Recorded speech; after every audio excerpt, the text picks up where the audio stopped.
हमारे शास्त्र कहते हैं कि भाई पति को सम्मान करो, पति को पूजो, मानो, सम्मान दो।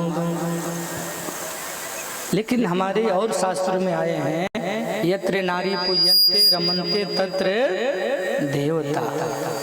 जिस घर में स्त्रियों का सम्मान नहीं होता है, नारियों की पूजा नहीं होती, उस घर से भगवान कभी नहीं आते।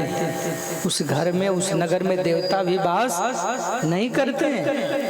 नौ दुर्गा जो हम लोग मनाते हैं, ये क्या है? माताओं का सम्मान ही तो है। तो दोनों को सम्मान दिया गया है। लेकिन हम देखते हैं समाज में पत्नी तो पति को भगवान समझ रही है, लेकिन उसकी हालत बहुत खराब है। और स्त्री का तब तक हालत खराब रहेगा जब तक अपने पैर पर खड़ा नहीं होगा।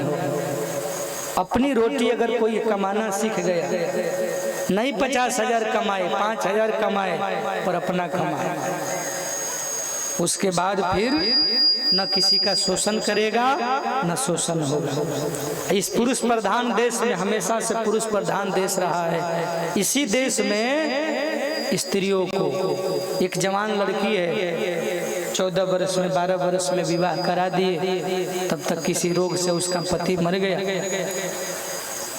गया पति, लेकिन सती के नाम पर उसी लड़की को उसके लाश के साथ जला दिया जाता था। वो छटपटाती थी, हाथ पांव बांध दिया जाता था, गलत धर्म के कारण। धर्म में नकली धर्म घुस गया तो माताओं को भी धर्म के नाम पर हत्या होने लगी। इसी देश में हुआ। ये तो भला हो राजा राम मोहन राय और उस समय के अंग्रेजों का, जिन्होंने ये चलती कुदृष्टि और ब्राह्मणवाद में जो कुरीतियाँ घुस गई थी, जिसको दूर करने के लिए महापुरुषों ने जोर लगाया और सफाई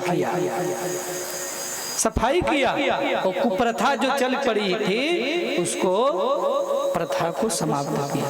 इसी देश में लोग पानी तक नहीं पीने देते थे धर्म के नाम पर। इसी देश में लोग क्या क्या नहीं करते थे, शोषण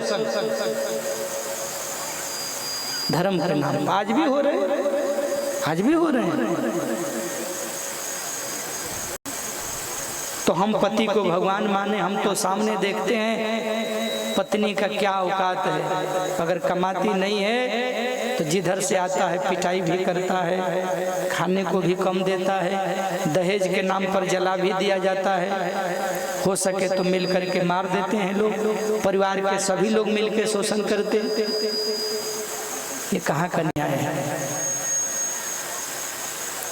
महिला को भी जीने का हक है और पतिव्रता का कथा बहुत है।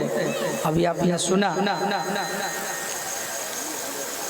खेल में, गीत में, संगीत में, संसद में, पढ़ाई लिखाई में, हर जगह माताओं का संख्या कम है। होना चाहिए बराबरी में 50%। सरकार भी दिया है, पर आप देखिए बहुत कम मिलेगा। संख्या बढ़ना चाहिए। अपने बेटियों को पढ़ाइए और पढ़ा करके, पढ़ रहा है ना? हाँ, बेटियों को पढ़ाइए खर्चा करके, और उनको जब तक नौकरी नहीं हो जाए, कोई ढंग का काम न सीख जाए, कोई कला कौशल ज्ञान, जल्दी शादी के जंजाल में न बांधिए। नहीं तो होता क्या है, दहेज के नाम पर।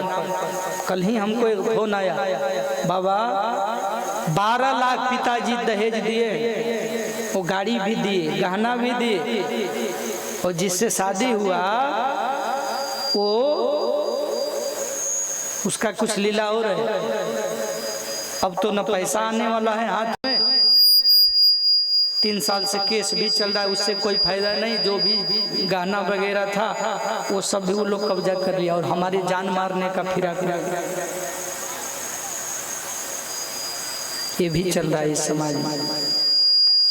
जो पिता कितना कष्ट से दहेज इकट्ठा कर करके देता है कि मेरी बेटी परेशान नहीं होगी, सुख से अपना घर परिवार में रहेगी, वहाँ स्वार्थी लोग छल करके कितना दुष्टता करके मार भी देते।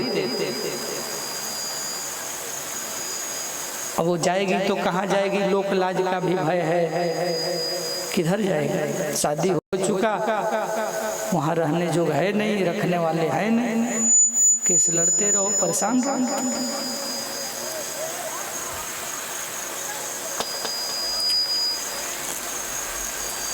जल्दी से बैठ जाओ बाबू, बैठ जाओ, हल्ला नहीं करो।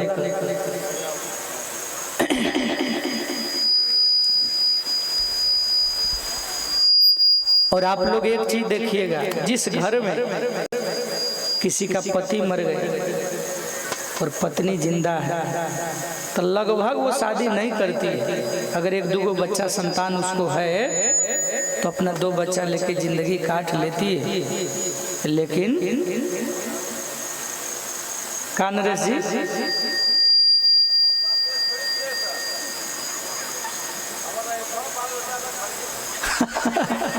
हाँ हाँ, आज के समय में तो भाई ड्राम कांड भी चल रहा है।